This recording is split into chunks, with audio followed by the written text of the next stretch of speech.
Juízes. Juízes, capítulo de número 2, versículo 6. Livro de Juízes, capítulo 2, versículo 6.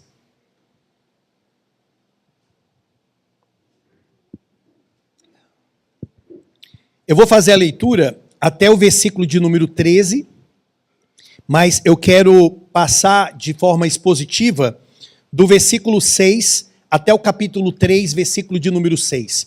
Mas agora a leitura que eu farei é somente até o versículo de número 13. Juízes 2, versículo 6, nos diz assim, a palavra do nosso santo Deus. Havendo Josué despedido o povo, foram-se os filhos de Israel, cada um a sua herança, para possuírem a terra. Serviu o povo ao Senhor todos os dias de Josué e todos os dias dos anciãos que ainda sobreviveram por muito tempo depois de Josué e que viram todas as grandes obras feitas pelo Senhor a Israel. Faleceu Josué, filho de Num, servo do Senhor, com a idade de 110 anos. Sepultaram-no no limite da sua herança, em Timnat-Heres, na região montanhosa de Efraim, ao norte do monte Gaás. Foi também congregada a seus pais toda aquela geração, e outra geração após eles se levantou, que não conhecia o Senhor, nem tampouco as obras que fizera a Israel. Então, fizeram os filhos de Israel o que era mal perante o Senhor, pois serviram aos Baalins, deixaram o Senhor, Deus de seus pais, que os tirara da terra do Egito, e foram-se após outros deuses, dentre os deuses das gentes que havia ao redor deles, e os adoraram e provocaram o Senhor a ira, porquanto deixaram o Senhor e serviram a Baal e a Astarote. Senhor Deus, aqui está o teu povo, Senhor, que crê na tua palavra, que crê no Senhor, no plano de salvação do Senhor, na tua majestade. Deus amado, nós pedimos, Senhor, fale conosco, abra o nosso entendimento, tire tudo que impeça isso de acontecer. Qualquer tipo de bloqueio na nossa mente, qualquer situação, meu Senhor Deus, física ou espiritual, nós queremos entender a tua palavra. Nós queremos, Senhor Deus, ver onde os nossos irmãos erraram e onde, pela graça do Senhor Deus, eles conseguiram avançar. Fale conosco, Senhor. Nós não somos melhores em nada do que eles. É só o Senhor que pode nos sustentar e tem nos sustentado em nome de Cristo Jesus. Fale conosco, essa é a oração que eu faço em Cristo Jesus. Amém. Meus irmãos, hoje nós vamos entrar em um outro livro da nossa série panorâmica do Antigo Testamento. O que nós já vimos até aqui? Nós vimos os 5 primeiros livros da Bíblia do Antigo Testamento, que são chamados de Pentateuco, livros esses que foram escritos por Moisés. O Senhor, na sua misericórdia e na sua graça, ele levantou Moisés para libertar o povo de Israel que estava cativo no Egito durante 400 anos de sofrimento ali sob o jugo de Faraó. Deus então levantou aquele homem, demonstrou o seu poder, a sua graça, a sua soberania sobre o Egito, derramando sobre eles pragas terríveis, sendo que a última praga foi a pior de todas. Foi quando o Senhor feriu todos os primogênitos dos egípcios, aqueles que não tinham na sua casa o sangue do cordeiro aspergido sobre eles, mostrando que aquilo apontava para Cristo Jesus, o nosso Redentor. E o Senhor libertou aquele povo, e o Senhor conduziu aquele povo durante a peregrinação deles no deserto. Durante o dia, o Senhor conduzia eles durante uma coluna de nuvem. Durante a noite, através de uma coluna de fogo. O Senhor estava com eles. Se eles tinham fome, o Senhor alimentava, mandava codornizes, mandava o maná do céu, que era o alimento provisório para eles. Mas aquele povo, quando chegaram na frente da terra de Canaã, já vendo a terra pela liderança de Moisés, eles pecaram, meus amados irmãos. Eles pediram que o Senhor enviasse à terra de Canaã espias. Mas só que qual que era o intuito deles? É porque eles Eles tinham medo das pessoas que estavam lá, eles desacreditavam no poder do nosso Senhor. Quando os espias voltaram, eles disseram: olha, de fato aquela terra, ela mana leite e mel. Nós trouxemos até um cacho imenso de uva. É uma terra boa, mas lá tem gigantes. Lá tem homens valentes, e esses homens vão acabar conosco. Esses homens vão matar os nossos filhos. Os nossos filhos vão ser presas nas mãos deles. Deus se irou tanto com eles. Meus irmãos, o Senhor poderia ter acabado com todos eles, mas o que o Senhor fez? Mandou eles voltarem, eles que já estavam pertinho, eles voltaram daquele lugar e ficaram rodeando o deserto durante 40 anos. 40 anos eles ficaram ali, um por um foram morrendo. De maneira que os filhos que eles falaram, eles vão morrer dentro da terra, eles vão ser presas. Esses, no momento oportuno, entraram dentro da terra. E os mais velhos não, os mais velhos morreram. E aí nós chegamos então à morte de Moisés e à entrada daqueles mais velhos dentro da terra de Canaã por intermédio de Josué, que foi o livro que nós estudamos. Josué estava cabisbaixo. Josué havia perdido o seu amigo, o seu pastor, o seu companheiro Moisés, mas Deus veio sobre ele e falou: levanta-te, homem, dispõe-te, entra dentro dessa terra que eu dou para você e para os filhos de Israel, para o povo de Israel. E Deus foi dando vitórias dentro da terra de Canaã. A primeira é que o Senhor abriu o Jordão e eles passaram enxuto. Depois o Senhor derrubou as muralhas de Jericó. O Senhor apareceu para eles com uma espada desembaiada na mão, que era o próprio Cristo ali, em uma cristofania, aparecendo lá no Antigo Testamento. Um por um, o Senhor foi derrotando os seus inimigos e dando vitória para Israel.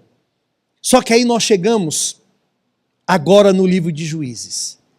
Tudo parecia que estava bem, só que muitas coisas o povo de Israel deixou de fazer. Por exemplo, o povo de Israel deixou de expulsar aqueles povos que estavam dentro da região de Canaã. E aqui neste livro, meus amados irmãos, que nós vamos começar a estudar, muitos estudiosos vão chamá-lo de A Noite Sombria ou A Noite Escura de Israel. É um livro que vai mostrar os labirintos sujos do coração do povo de Israel. Como que era um povo incrédulo, ingrato, idólatra, apesar de tantas coisas que o Senhor havia feito por eles. Dentro deste livro nós vamos ver que Josué morreu, os anciãos morreram, aquela geração passou e uma nova geração se iniciou, mas eles não conheciam o Senhor e nem tampouco as obras que o Senhor fizera pelas suas mãos. Aqui nós vamos ver, meus irmãos, que o que está ruim vai piorar e vai piorar. Até chegar no último capítulo, vocês vão ver um rastro de maldade, de idolatria feita pelo povo de Deus. Pasmem com isso. Nós temos aqui um ciclo de pecado. O que acontecia dentro deste livro? O povo começou a pecar, começou a se deitar com os deuses daqueles povos que estavam ali na região de Canaã. Deus então irado, o que ele fazia? Ele levantava outros povos para punir o seu próprio povo.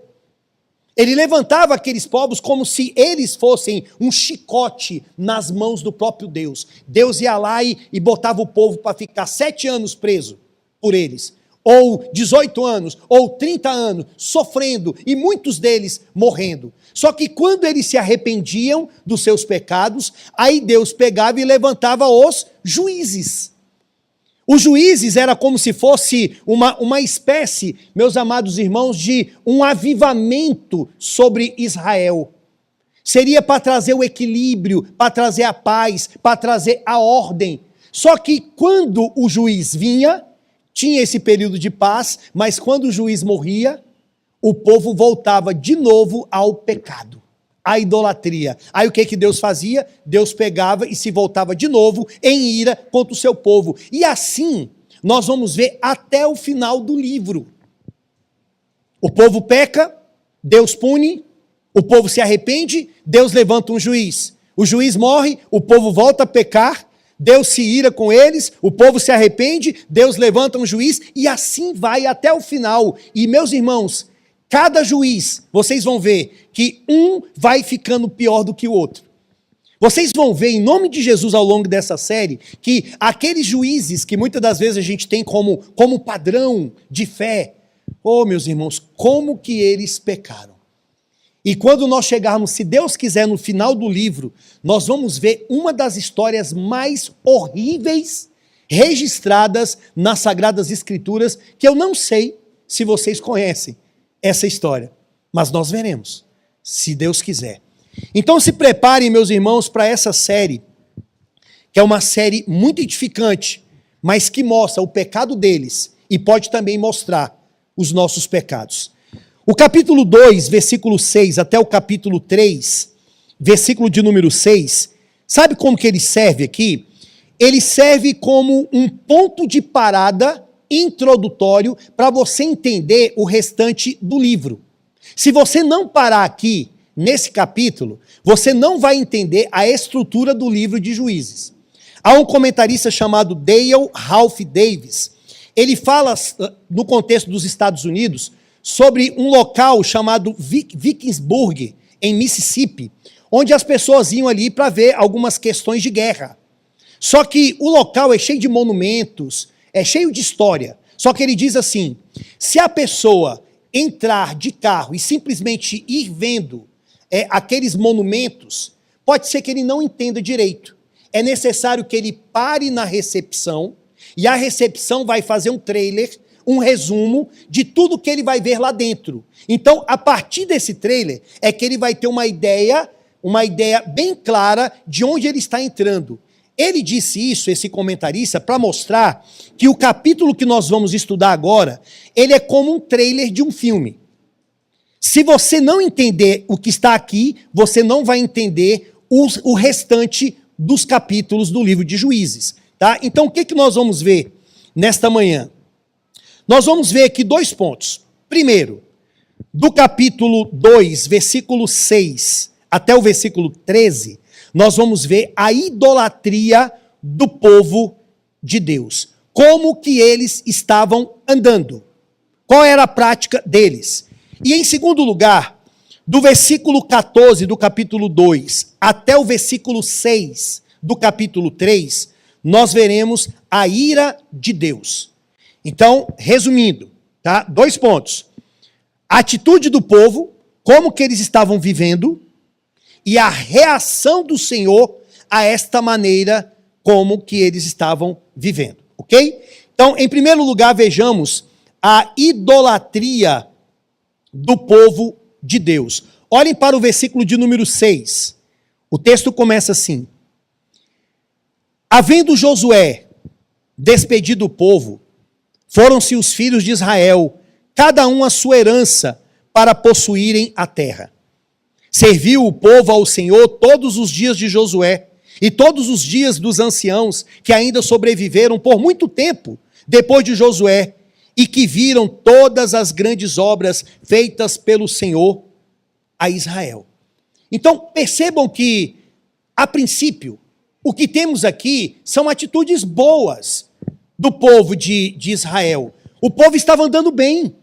O povo estava andando de acordo com a palavra de Deus, de acordo com o ensino de Josué, de acordo com o ensino dos anciãos, tudo estava indo tranquilamente.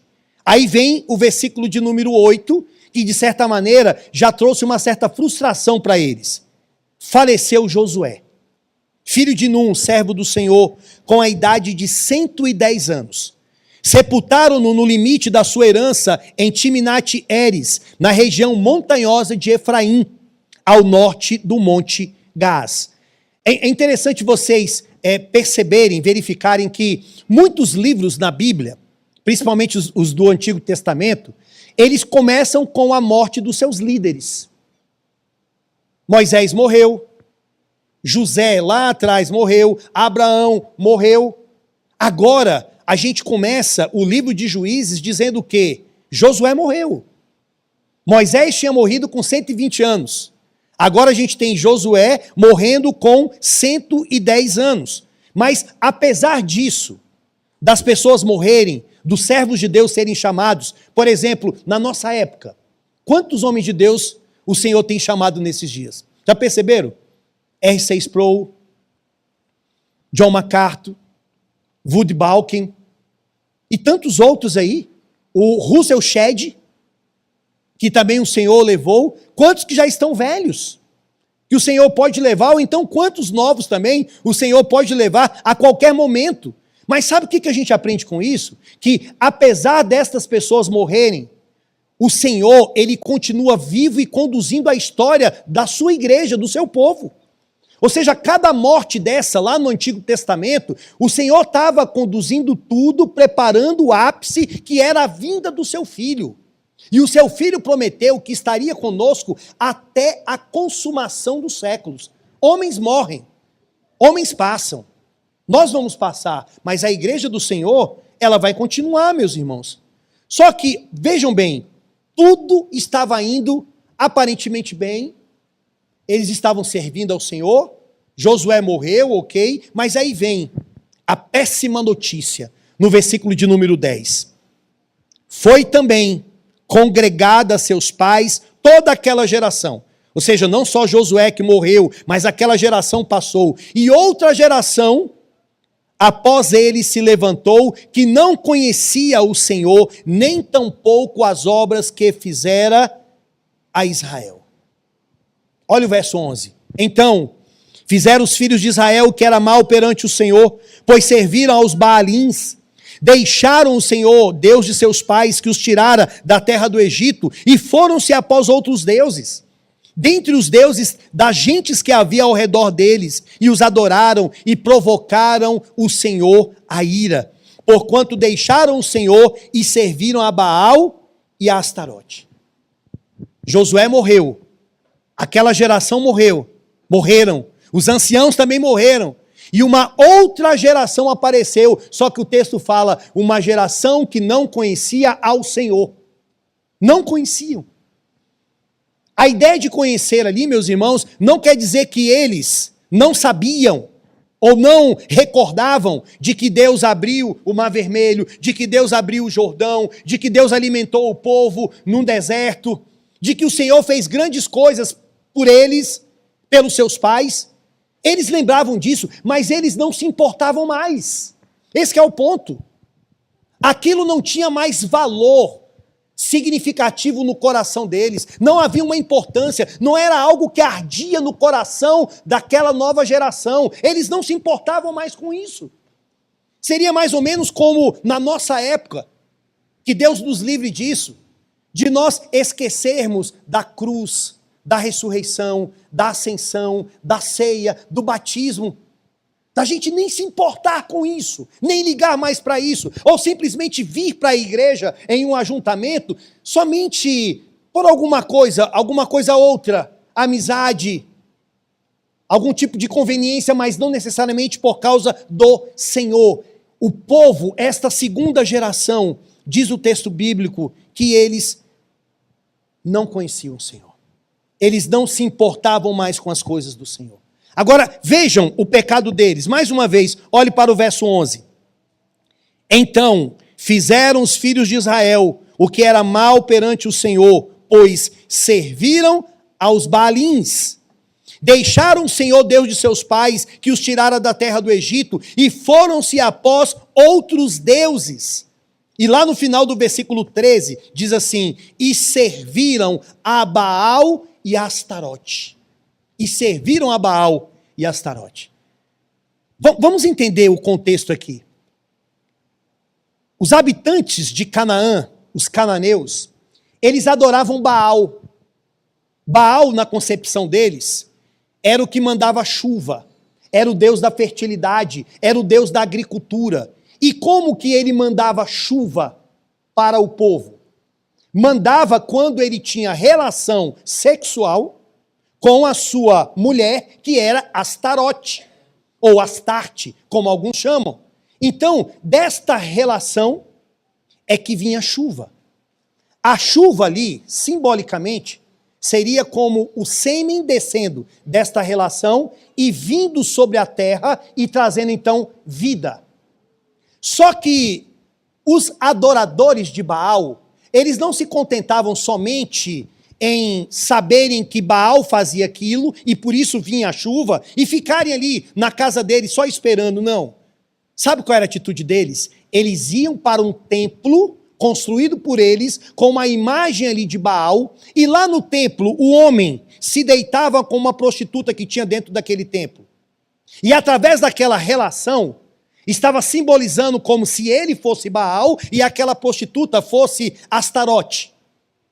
E o intuito ali era que com aquele paganismo, com aquela prostituição, aquilo chamasse a atenção de Baal. E Baal então se deitasse com Astarote, e aí viesse chuva sobre o povo de Deus. Ou melhor, viesse chuva sobre os pagãos. Viesse chuva sobre a região dos cananeus.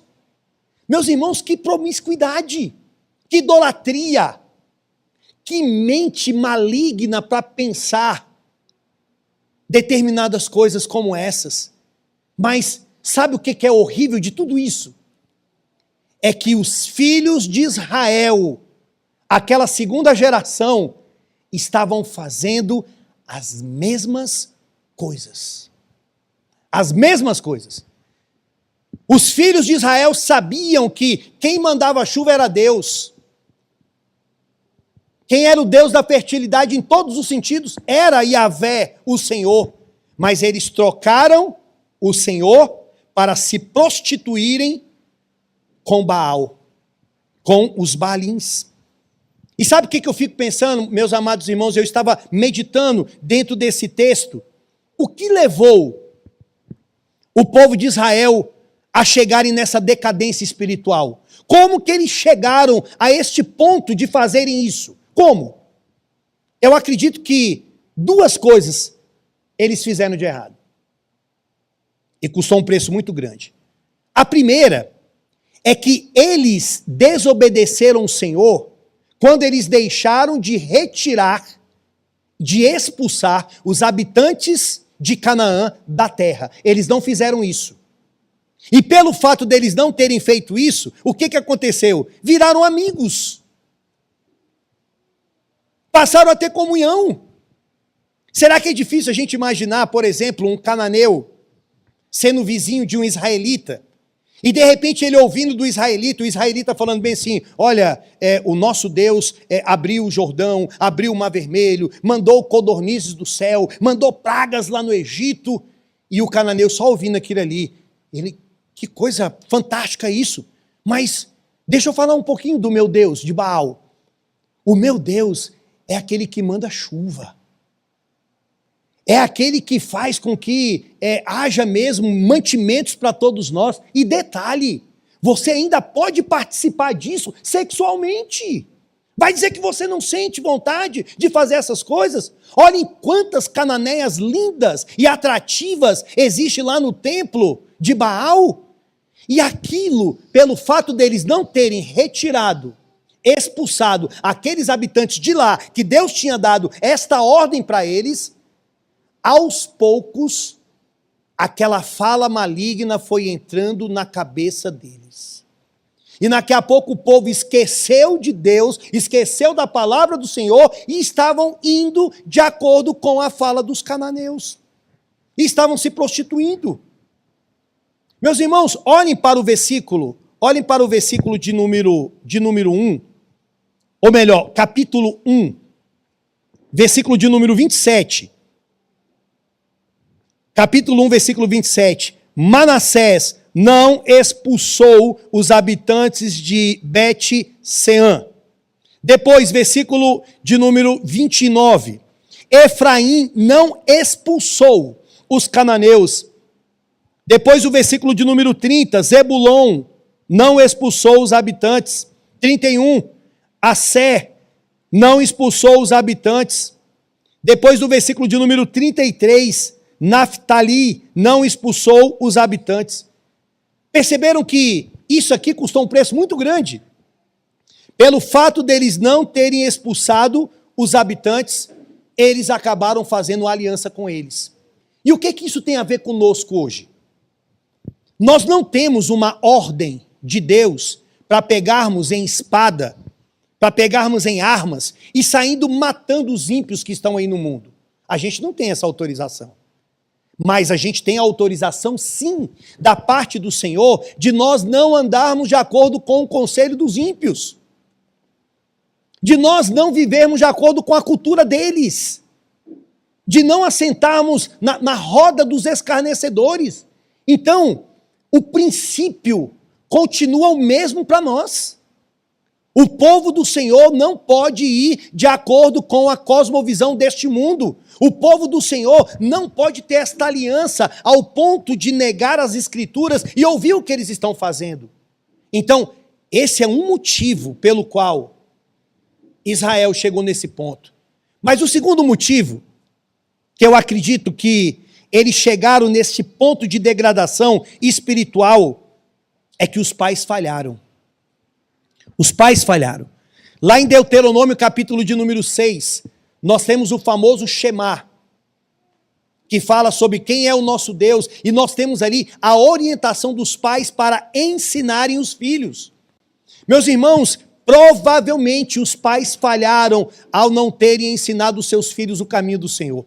E provavelmente os filhos também falharam em relação daqueles pais que ensinaram. Porque às vezes é fácil jogar a culpa só nos pais e deixar toda a responsabilidade com eles e esquecer que os filhos também falharam. Mas vocês conseguem perceber que os pais falharam? Que aquela geração atrás falhou ao não ter ensinado a palavra do Senhor? Eu fico olhando hoje, meus irmãos, qual é a preocupação de muitos pais. Eu quero que o meu filho seja um médico, um engenheiro, um advogado, um juiz. Eu quero que o meu filho passe num concurso público e ele tenha um ótimo salário. Eu quero que o meu filho seja isso, isso, isso e aquilo. Isso não é errado, não é errado. Mas onde está o erro? É quando os pais não se preocupam com aquilo que é o principal. Eu quero que o meu filho seja um servo do Senhor. Eu quero que o meu filho tema a Deus. Eu quero que o meu filho tenha tudo isso, mas se ele não tiver todas essas coisas, todos esses cargos, empregos, status, que ele continue sendo um servo do Senhor, que morra crente. Essa deve ser a preocupação primeira de todo servo de Deus. Deus, salva o meu filho. Se não for para ele ser um advogado, que ele continue sendo crente. Senhor, se ele passar dificuldade financeira, mas que ele passe estando contigo, Deus, te louvando. Mas hoje, meus irmãos, poucos pais pensam nisso. Poucos pais ensinam os caminhos do Senhor para eles. Eu lembro de um puritano chamado John Owen, um dos grandes intelectuais da época do puritanismo. Escreveu muitos livros. E ele costumava ouvir John Bunyan, do livro Peregrino. Só que John Bunyan não tinha nem um pouquinho, nem um terço do conhecimento intelectual, doutrinário do Owen. Mas era um homem ousado, intrépido, cheio do poder de Deus. E também conhecia as Escrituras. Uma vez chegaram para John Owen e falaram bem assim: como que você se prende a ficar ouvindo esse funileiro, esse homem que não é lá grandes coisas? E o Owen virou para ele e falou bem assim: eu trocaria tudo para ter o poder do Espírito de Deus que aquele homem tem, de tocar nos corações das pessoas. Eu abriria mão de tudo para ser tão usado e ousado quanto aquele homem. Um homem simples, mas um homem que abalou a sua época. Um homem que era cheio do Espírito Santo do Senhor. Meus irmãos, Israel falhou. Que a gente não faça o mesmo. Que a gente não queira pagar o preço de ver os nossos filhos crescendo e se afastando dos caminhos do Senhor. Vamos educá-los. Vamos educá-los na palavra do Senhor. Vamos fazer o que está escrito aqui na palavra do nosso bondoso Deus. Então, o primeiro ponto é que o povo de Israel estava envolvido, entregue à idolatria, ao pecado. Só que aí vem o segundo ponto, porque tudo tem uma reação. O nosso Deus age, o nosso Deus vê tudo. Ou ele vai agir de forma condenatória, ou ele vai agir de uma maneira que vai nos disciplinar, porque nós estamos em Cristo. Se pecarmos, o Senhor vai nos disciplinar. O Senhor vai nos corrigir. Então, vejam o segundo ponto, meus amados irmãos, no versículo de número 14. Diante do que eles fizeram, pelo que a ira do Senhor se acendeu contra Israel, e os deu na mão dos espoliadores, que os pilharam e os entregou na mão dos seus inimigos ao redor, e não mais puderam resistir a eles. Por onde quer que saíam, a mão do Senhor era contra eles para o seu mal, como o Senhor lhes dissera e jurara, e estavam em grande aperto. Suscitou o Senhor juízes, que os livraram da mão dos que os pilharam, contudo não obedeceram aos seus juízes. Antes se prostituíram após outros deuses e os adoraram. Vejam como que Deus chama o pecado de prostituição. Eles se prostituíram após outros deuses e os adoraram. Depressa se desviaram do caminho por onde andaram os seus pais, na obediência dos mandamentos do Senhor, e não fizeram como eles. Quando o Senhor lhes suscitava juízes, o Senhor era com o juiz e os livrava da mão dos seus inimigos todos os dias daquele juiz, porquanto o Senhor se compadecia deles, ante os seus gemidos, por causa dos que o apertavam e oprimiam. Sucedia, porém, que falecendo o juiz, reincidiam e se tornavam piores do que os seus pais, seguindo após outros deuses, servindo-os e adorando-os eles. Nada deixavam das suas obras, nem da obstinação dos seus caminhos, pelo que a ira do Senhor se acendeu contra Israel e disse: porquanto este povo transgrediu a minha aliança que eu ordenara a seus pais, e não deu ouvidos à minha voz. Também eu não expulsarei mais diante de ti dele nenhuma das nações que Josué deixou quando morreu, para por elas por Israel a prova, se guardará ou não o caminho do Senhor, como seus pais o guardaram. Assim, o Senhor deixou ficar aquelas nações e não as expulsou logo, nem as entregou na mão de Josué. São essas as nações que o Senhor deixou para por elas provar a Israel, isto é, provar quantos em Israel não sabiam de todas as guerras de Canaã. Isso tão somente para que as gerações dos filhos de Israel delas soubessem, para lhes ensinar a guerra, pelo menos as gerações que dantes não sabiam disso. 5 príncipes dos filisteus, e todos os cananeus e sidônios e heveus que habitavam as montanhas do Líbano, desde o monte de Baal-Hermon até a entrada de Amate. Estes ficaram para por eles o Senhor por Israel à prova, para saber se dariam ouvidos aos mandamentos que havia ordenado a seus pais por intermédio de Moisés. Habitando, pois, os filhos de Israel no meio dos cananeus, dos heteus, e amorreus, e ferezeus, e heveus, e jebuseus, tomaram de suas filhas para si por mulheres, e deram as suas próprias aos filhos deles, e rendiam culto aos seus deuses. Então, vejam, meus irmãos, que houve uma consequência. Qual foi a consequência? O pecado levou à ira de Deus. O pecado levou à disciplina de Deus. Diz o versículo 16, suscitou o Senhor juízes, que os livravam da mão dos que os pilharam, contudo não obedeceram aos seus juízes, antes se prostituíram após outros deuses e os adoraram. O povo começou a entrar nesse ciclo vicioso. Pecar, pecar, pecar. Deus então entrava com ira. E aí levantavam inimigos. Aqueles, preste atenção na sabedoria do texto, aqueles que eles deveriam ter expulsado de Canaã, Deus agora usou-os dentro da sua providência, manteve este povo dentro de Canaã para que eles servissem como pedra de tropeço na vida de Israel. Como se fosse assim, você não quer me obedecer? você quer agir dessa maneira, então eu vou usar este mal que você está tentando contra você mesmo. Quer ver um exemplo? Quantas vezes Deus fala, casamento, casa com a serva do Senhor, case com o servo do Senhor, não case com o descrente. Aí o camarada pega e teima, a mulher pega e teima, e não, mas vai se converter, não, a pessoa vai entregar os caminhos ao Senhor. Deus pega e permite, de acordo com a desobediência da pessoa, mas aquilo ali vai servir como uma disciplina na vida daquela pessoa, e às vezes uma disciplina durante uma vida toda. Uma vida toda de luta, de sofrimento no lar. Por quê? Por causa da desobediência da pessoa.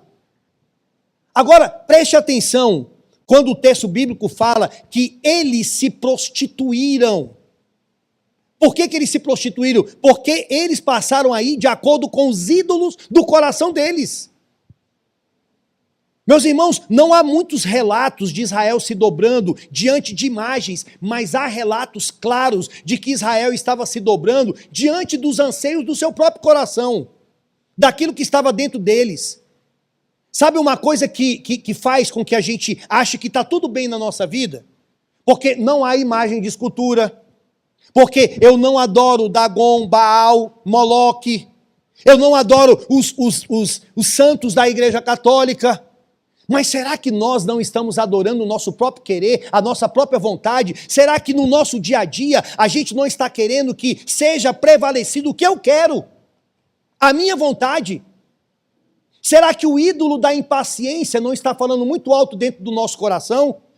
Será que o ídolo da arrogância não está falando muito alto? O ídolo da petulância? Ah, meus amados irmãos, cada um de vocês aqui, a começar por esse que vos fala, nós não nos dobramos diante de imagens de escultura, mas há ídolos dentro do nosso coração. Há pecados que nós nos submetemos. Basta nós olharmos para a Bíblia e vermos, será que eu estou conformando a minha vida de acordo com as Escrituras? Será que eu estou andando de acordo com o querer de Deus? Será que eu estou querendo que seja feita a vontade do Senhor ou a minha vontade? Quando nós agimos assim, nós estamos agindo como prostitutas espirituais. Nós estamos nos prostituindo. Eu poderia usar um termo muito bonitinho aqui, mas eu vou usar o termo bíblico. Antes se prostituíram. É assim que muitas das vezes nós agimos. Nós nos deitamos com outros deuses e nós queremos que seja feita a nossa vontade. E quando o nosso ídolo é tirado, a gente fica indignado. A gente fica indignado. O que deixa você indignado? É a glória de Deus? Ou é porque tocou em alguma coisa de você? O que te deixa indignado? É a reputação do Senhor? Ou é alguma coisa que foi tirado, um ídolo, um bezerro de ouro da sua vida? Israel se prostituiu. Versículo 14, pelo que a ira do Senhor se acendeu contra Israel e os deu na mão dos espoliadores que os pilharam. Então, a partir do verso 16, nós temos o que a gente chama de uma espiral descendente. O povo só vai se corrompendo e só vai pecando e só vai pecando. Irmãos, lembre disso que eu vou falar aqui. No final dessa série, quando a gente chegar lá no último capítulo, eu duvido se vocês não vão falar bem assim, pastor, o que é isso que está escrito aqui? Meu Deus do céu, não sabia que tinha tanta coisa suja registrada nas escrituras do povo de Deus. E o que isso aqui, meus amados irmãos, vai nos mostrar? Que na verdade não é por causa de nós que nós vamos chegar no céu, é por causa do Redentor, é por causa do Messias. O que a podridão do livro de Juízes vai nos mostrar é que todos aqueles juízes ineficazes, fracos, hipócritas, eles não poderiam salvar ninguém, libertar ninguém, só Jesus Cristo que poderia fazer algo pelo povo. Por isso que daqui, meus irmãos, de Juízes, preste atenção nisso, de Juízes, vai vir o livro de Samuel. Só que antes de chegar no livro de Samuel, Juízes vai terminar com a Arca da Aliança sendo levada pelos filisteus. Ou seja, a presença, a personificação do Senhor ali foi levada lá para o outro lado. E aí vem Samuel. E daqui a pouco vai surgir quem? Vai surgir Davi. E de Davi, Salomão. E de Salomão, os seus filhos. E dos seus filhos, a divisão. Daquela divisão vai surgir o quê? Os cativeiros. Assírio, em 722, quando os assírios destruíram as 10 tribos do norte. Depois, em 585, vai surgir o cativeiro babilônico, onde as 2 tribos de Judá e de Benjamim vão ser levados pelos babilônios e vão ficar lá 70 anos. E aí vai chegar um ponto que a gente vai falar bem assim: a história do povo de Deus acabou, é muito pecado, foram presos, estão escravizados. Só que aí Deus vai usar um servo, um ímpio, que ele vai chamar de servo, chamado Ciro. E através desse servo, ele vai libertar o povo. O povo vai voltar para Jerusalém. Vai vir um período de silêncio, um período interbíblico, que muitas coisas aconteceram ali. Muitas coisas importantes, historicamente, para a gente entender aquele contexto. Mas é um período de escassez de revelação. Muitos pensavam: o Senhor não fala mais conosco. Até que aparece um anjo, o anjo Gabriel, e revela a sua palavra a Zacarias no templo, que a mulher dele daria à luz. Depois aparece para Isabel, depois aparece para Maria, e a história da redenção, ela volta a pulsar, mostrando que tudo aquilo que aconteceu de nojento, de asqueroso, tudo aquilo mostrava: nós precisamos de um Redentor, nós precisamos de um Salvador. E o Salvador veio. Por isso que João Batista, quando vê o seu primo e o seu Senhor, ele fala: eis o Cordeiro de Deus, que tira o pecado do mundo. Como se fosse: eis aí a salvação, a libertação para nós, porque nós estamos perdidos. Meus irmãos, Juízes aponta para o grande juiz, que é Jesus Cristo. Juízes mostra não somente o intestino, o que estava por dentro do povo de Israel, mas mostra também o que está dentro de nós. Mostra o que está dentro de mim, dentro de você. E mostra que só tem um que é luz aqui dentro, só tem um que é puro, só tem um que é perfeito, que é Cristo Jesus. E se você não estiver em Cristo Jesus, você está perdido. Você está perdido. É isso que trata o livro de Juízes. Uma espiral descendente. Uma espiral descendente que, em nome de Cristo Jesus, nós temos que crescer em santificação e não regredir nessa prática. Alguma coisa que você esteja fazendo, meu irmão, que você sabe que isso não traz glória ao Senhor, que você pode estar agindo como juízes hipócritas ou como os israelitas daquela época? Alguma coisa. Certamente há, meus irmãos, porque nós não somos perfeitos. Há em mim, há também em você. E eu quero chamar a sua atenção para Cristo Jesus nessa manhã. Se submeta a Ele. O Evangelho, ele não é pregado somente no começo da nossa vida. O Evangelho deve ser pregado em todos os momentos da nossa vida. Em cada circunstância, a cruz de Cristo, ela deve pulsar e falar a nós. Isso é o início dessa série. Senhor Deus, não vou me alongar, Pai. Poderia, tem muita coisa para ser falado aqui. Mas eu quero parar, Senhor Deus, só nesse ponto, para que haja, Deus, uma memorização pedagógica aqui nesta manhã. Que nos lembremos, Pai amado, que os nossos irmãos lá atrás se prostituíram, seguiram os Baalins, seguiram Baal, seguiram Astarote, fizeram as mesmas coisas que os ímpios estavam fazendo, e que o Senhor, Deus querido, não se agradou disso. E levantou juízes. Ao mesmo tempo que foi um Deus justo e irado, mas também foi um Deus justo em bondade, pois poderia ter deixado eles ali naquela condição e não ter feito nada por eles e ter entregue cada um deles ao seu coração.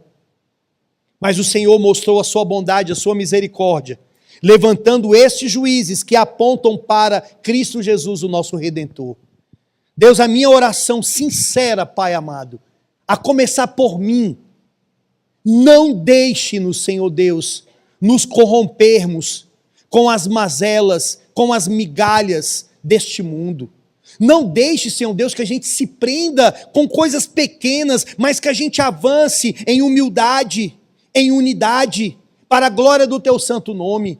A minha oração, Senhor Deus, é que nós, assim como John Owen falou sobre o John Bunyan, Deus querido, que a gente possa ter essa mesma virtude, essa mesma paixão, essa mesma vontade de continuar, de avançar, de louvar e de glorificar o Teu santo nome. Que os nossos filhos sejam cheios do Teu Espírito. Que os nossos filhos, meu Senhor Deus, não se afastem dos retos caminhos, que não sejam presos pelas universidades, meu Senhor Deus, que têm trazido ensinamentos errôneos. Que não sejam presos, Senhor Deus, por essa cultura antibíblica, essa cultura que te odeia, essa cultura que não ama o Senhor, essa cultura que tem desprezo pelo Senhor. Não deixe, Pai, que os nossos filhos caiam nesta armadilha, que os nossos netos, que os pequenos, e não deixe que a gente caia na negligência de não deixarmos de ensinar a palavra do Senhor para eles, Pai. Ó Senhor, seja conosco nesta série, em nome de Cristo Jesus, que eu lhe peço. Amém. Estava vendo um humorista, lá do Piauí, onde nós estávamos. Nós conhecemos a região dele ali, onde estão os seus pais, seus avós. Cheguei a conversar e fiz amizade, tá, com amigos desse humorista, bem famoso, todos crentes da Assembleia de Deus, todos crentes. Conviveram ali, tocavam violão, cansei de ir lá na lojinha deles, lá para trocar as cordas do violão, tudo crente. Agora você vai ver, meus irmãos, você vê agora, infelizmente, a pessoa dizendo, eu não creio no Deus da Bíblia. Eu não creio nesse Deus que manda matar, nesse Deus que faz isso, que faz aquilo. Agora está criando um Deus segundo a sua imaginação. Ou seja, infelizmente entrou nesta cultura podre, nessa cultura deste mundo, que tem trazido cancelamentos que muitas pessoas têm medo de se posicionar. Por quê? Porque podem perder determinados empregos, amizades, uma série de coisas. Enfim, eu sei que eu já terminei o sermão, mas cuidado com isso, cuidado. O teu compromisso é com o Senhor. O teu compromisso não é com esta geração vai passar. Você vai passar, e o que vai importar é com quem você está unido, é o compromisso que você tem com o Senhor. Amém, irmãos?